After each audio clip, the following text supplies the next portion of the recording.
అస్సలాముఅలైకుం వరహమతుల్లాహి వబరకాతుహు. Hi hello welcome to my channel అండి. మా అబ్బాయి ఎప్పుడు ఎక్కువగా ఇష్టపడే మష్రూమ్ కర్రీ అయితే చేశాను. ఈరోజు చాలా ఇష్టంగా తింటాడు మా అబ్బాయి.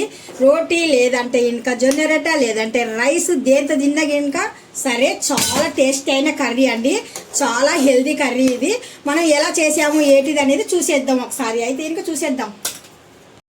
హాయ్ అండి. ఈ మధ్యకాలంలో చాలామంది చికెన్కి మటన్కి దూరంగా ఉంటారు కదా, అందుకనేసి మనకు బాగా హెల్తీగా ఉండాలంటే ఇంకా అప్పుడప్పుడు మనం పుట్టగొడుగులు కూడా తినాలి. పుట్టగొడుగులు అని చెప్తే ఇంకా హెల్దీ మనకు ఇవి పంట లాంటిది. ఒక పంట పండించేసి మనకు రైతులు అమ్ముతున్నారు. ఈ మధ్యకాలంలో అందరికీ బాగా అందుబాటులో ఉన్నాయి. ఇవి మామూలుగా అయితే కనుక ఈ కర్రీ చాలామంది ఇష్టపడరు. కాకపోతే ఒక్కసారి వండి చూడండి, చాలా అంటే చాలా బాగుంటుంది. చికెన్ మటన్ కన్నా చాలా హెల్దీ అండి. ఇప్పుడైతే ఇంకా మొత్తానికి మనం ఏమేమి కావాలనో అన్నీ ఇక్కడ నేను రెడీగా అయితే పెట్టుకున్నాను. వీటితో పాటు మనకు కావాల్సింది కొద్దిగా గసగసాలు కూడా కావాలా, కొద్దిగా రోస్ట్ చేసి పక్కన పెట్టుకున్నాను. ఇక్కడ నేను కొద్దిగా ఆనియన్ కూడా రోస్ట్ చేసి పెట్టుకున్నాను. ఎండు కొబ్బరి కూడా చిన్న చిన్న పీసెస్ చేసి పెట్టుకున్నాను.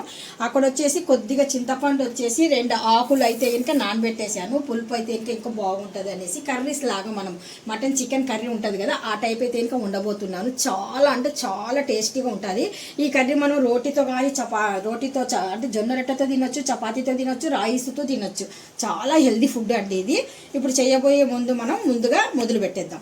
నేను టమోటా అనేది గ్రైండ్ చేశాను. అదే మిక్సీ జార్లో మనం ముందుగా చిన్న చిన్న పీసెస్ చేసి పెట్టుకున్నాం మనం ఎండి కొబ్బరి, ఆ తర్వాత గసగసాలు రోస్ట్ చేసి పెట్టుకున్నాం కదా, ఇవి కూడా మనం ఇందులోనే యాడ్ చేద్దాము. ఇది కొద్దిగా గ్రైండ్ చేసేద్దాం. కొద్దిగా గ్రైండ్ అయిన తర్వాత మనం రోస్ట్ చేసి పెట్టిన ఆనియన్ కూడా యాడ్ చేద్దాం. చింతపండు నానబెట్టాం కదా, చింతపండు వాటర్ కూడా ఇందులో యాడ్ చేద్దాం. ఇలాగా తీసిన చింతపండు వాటర్ని కూడా ఇందులో యాడ్ చేద్దాం. ఇలాగా మెత్తగా గ్రైండ్ చేసి పెట్టుకుందాం.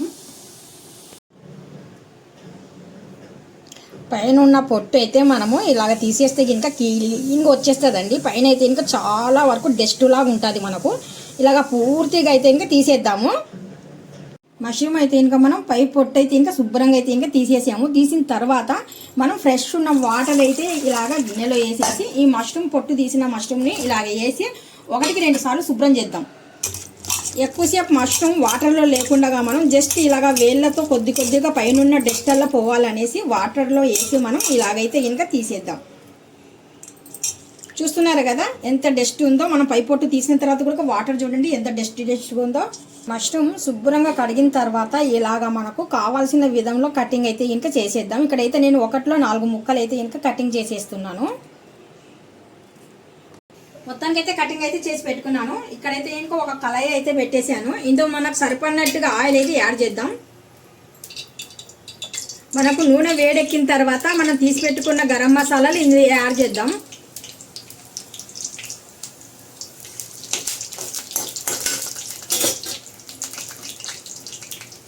మనం టమోటా కూడా గ్రైండ్ చేసి పెట్టుకున్నాం. టమోటా కూడా ఇందులో యాడ్ చేద్దాము. పసుపు, కారం, అల్లం వెల్లుల్లి పేస్ట్ అన్ని విధాలుగా మనం గరం మసాలా చేసి పెట్టుకున్నాము. మనం గ్రైండ్ చేసి పెట్టుకున్న కొబ్బరి, గసగసాలు ఇప్పుడు మనము మొత్తానికి వేసాం కదా. ఇప్పుడు ఒక్కసారి బాగా కలిపేద్దాము. చూస్తున్నారు కదా మనం మటన్ చికెన్ కర్రీ ఎలా ఉంటుందో ఆ విధంగా అయితే ఇక్కడ మనకు కనిపిస్తుంది.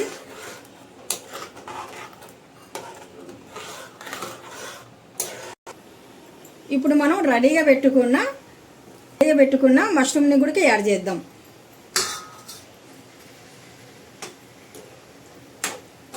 హై లేకుండా మనం మీడియం మంట పైన ఉడికిచ్చేద్దాం.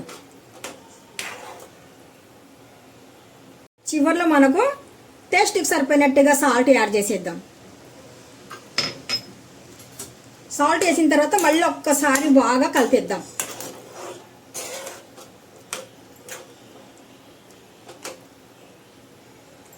ఇప్పుడు ఒక ప్లేట్ మూసేసి మీడియం సైజ్ పైన ఉడికిచ్చేద్దాం.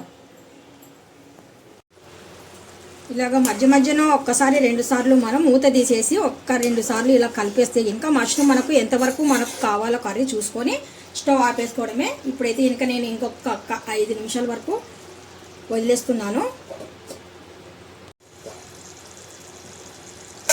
మష్రూమ్ కర్రీ మనకు రెడీ అయిపోయిందండి. ఇంకా చివరిలో కొద్దిగా ఫ్రెష్గా టేస్టీగా ఉండాలనేసి కొద్దిగా పైనుండి మనం కొత్తిమీర అయితే యాడ్ చేసాము. ఇంకొకసారి కలిపేసి చూపిస్తున్నాను చూడండి. Mushroom curry ready. చూస్తున్నారు కదా, చికెన్ మటన్ కన్నా మనకు హెల్దీగా ఇచ్చే మష్రూమ్ కర్రీ.